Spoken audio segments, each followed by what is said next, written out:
is in place. I need to secure the back of it to the existing classic mounting brackets, but I mean, that's about it. Wait for this to dry. Got it down off the jack. You know, I probably was a little too quick applying the second coat of .4 in the cold. It's got some bubble spots. It's not rust, but it does look a little suspect.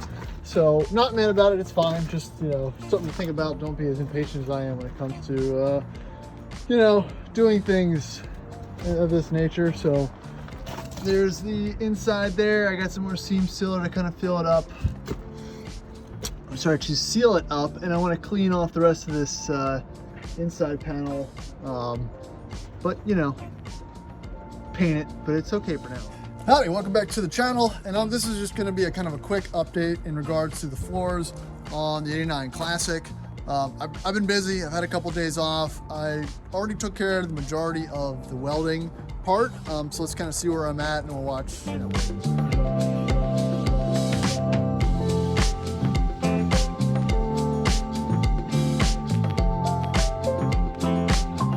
okay, so here's where I'm at with the repairs on the passenger side. Now again, this was actually a bigger hole. It's a bigger area to cover up.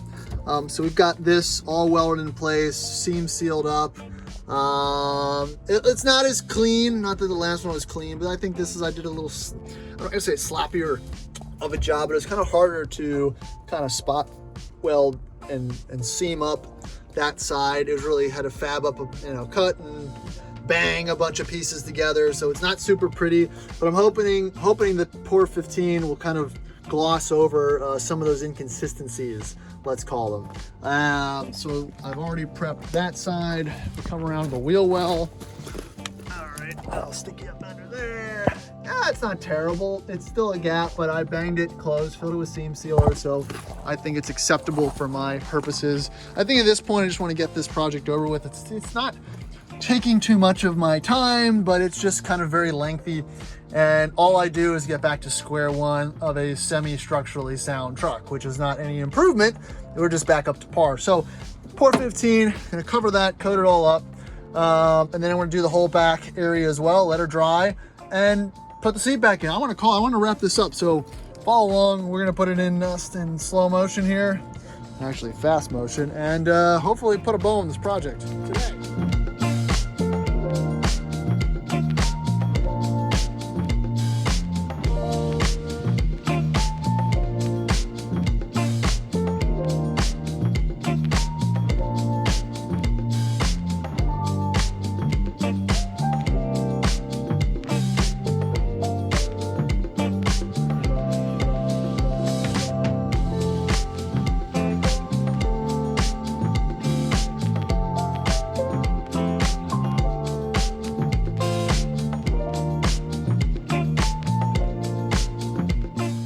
All right, so here is the sloppy drying process, but man, does that look so much better.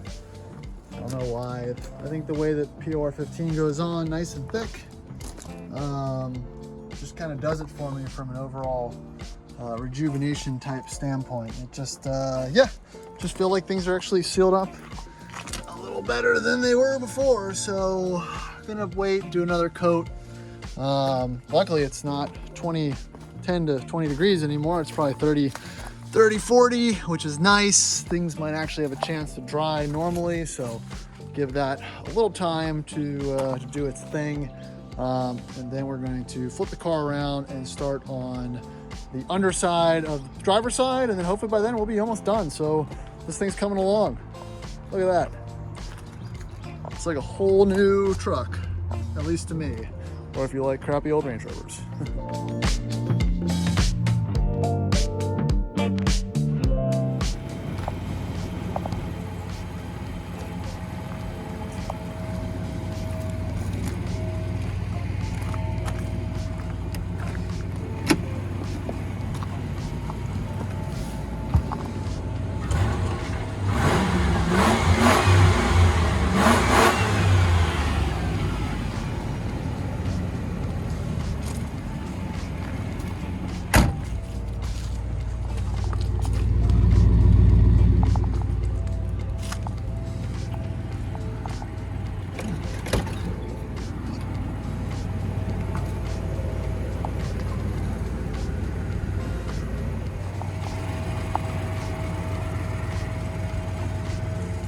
All right, so welcome back. Thank you for watching this Range Rover Classic rejuvenation with me. It's been quite the journey. It's been 2 years in the making, but I think I'm finally, for the most part, done. Just letting it kind of heat up. It's gonna help that port 15 settle in. It's still like 30 degrees here, so it's not really great for drying. And yeah, then we're just gonna toss in the passenger seat and probably the rest of the interior. And that's gonna be it. I think the only other thing I've left to do is kind of relocate the ECU, ECM or whatever, and a lot of those relays. I don't really like it under the seat. We'll see where it can go. Might have to go back under the seat because that's probably the only place that the wires will fit, but it's shaping. Just waiting for stuff to dry. Winter is not a good time for these type of restorations, but in this case, it's all I got. Now that's my fuel cutoff. That's just gonna sit right there in the port 15. Awesome. Getting some fumes from that drying, getting high in the background. So I think that's really all it is for this video. If you're just joining me now, make sure you watch the first couple videos where I drive this back from the cabin. I rip out all the interior, cut out all the rust, reinstall the drivers and now the passengers side flooring with some homemade metal and some prefabricated pieces. And now I've got my favorite Range Rover Classic back running and driving and a little more solid than she was before. So there's not a whole other list of plans for this truck. I'm gonna have to dive into that nasty 5-speed disco with the bad transmission next, but I think this is gonna make a pretty decent little trail truck slash driver. So I'm excited to tool around Richmond with this in the next couple of days, and I think it's gonna be all for this video. If you like what you see, please like and subscribe, do all that fun stuff. Do me a favor, hit that bell and all that fun YouTube stuff. It really helps support the channel. It's been a great year for growth, but I'd like to see it go a little bit farther. Obviously, this stuff doesn't pay for itself, and I don't really make that much money at all off YouTube. Make pretty much no money off YouTube. So lots of comments about things I should buy and shouldn't buy, but you know, that'll all help the channel grow. Especially if you like me rescuing old crappy Land Rovers and Range Rovers, hey, I'm the one doing it. So catch you on the next one. All right, day 147. Let's get this interior back together if I can find any of the hardware that I'm not going to be able to find. Great.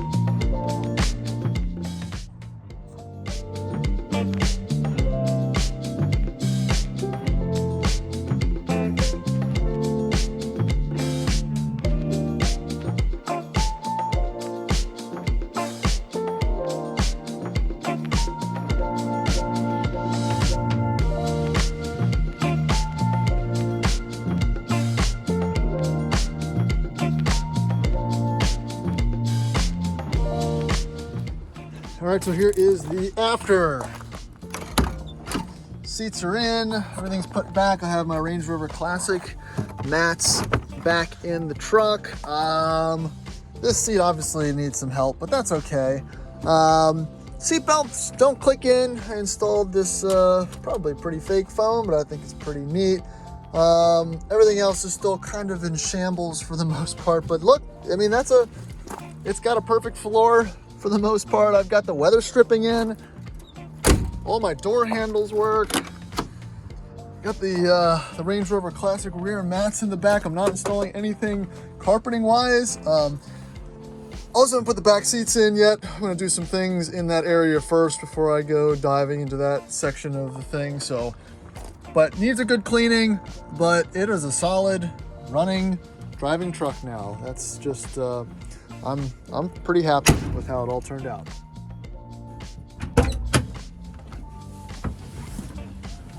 All right, this is it. We're done. As the clock slowly ticks away, signifying the battery's still good, let's take it for the inaugural journey. If it'll start. Come on. Hey, she's alive. All right. We got heat. I got seats. I might even put seatbelts in here. I don't know. Let's give it a second to warm up. Let's take it out. All right, first time on open waters with floors. Man, that's quite the feeling, honestly. It's and there's a rattle from all the junk I have in the back. I still haven't put the rear seats in, but there is honestly quite the feeling of accomplishment going from I guess you could call it completely totaled to pretty functional. Which anytime you're dealing with an older vehicle that's been condemned or, you know, pretty much written off, is a huge win in my book. All right, so I'm probably gonna run out of gas because I'm running this pretty low, so I need to replace the fuel sender. But regardless of that, let's get into real quick what this rejuvenation cost me. Now, again, if I were to bring it to a metal shop here in the States, I feel like prices for that type of work, labor rates are much higher than overseas, especially because this is not the type of vehicle that they are used to working on. So I would have estimated those repairs done for around $2,000, probably more. Obviously, there's always going to be something else that gets found or added to the bill in the meantime.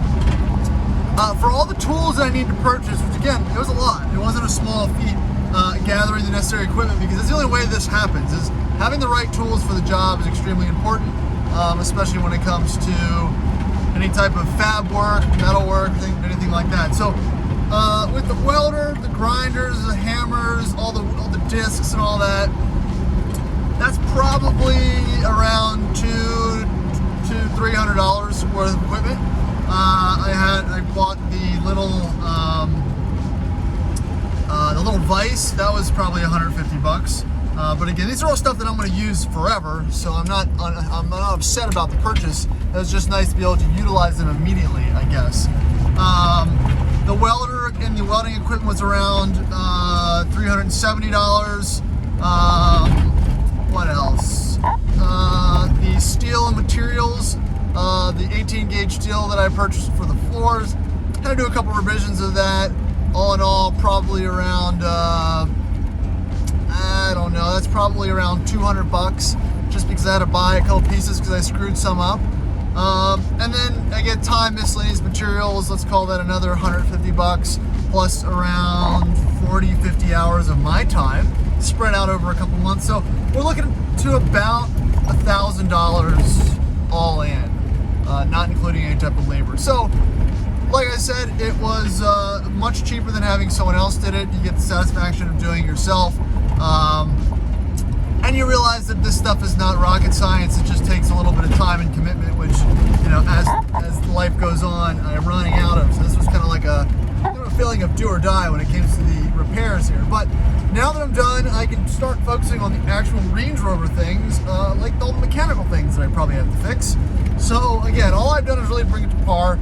I still have to get the rear seats in, add the mud flaps, kind of do some of the other things that I've been holding off on.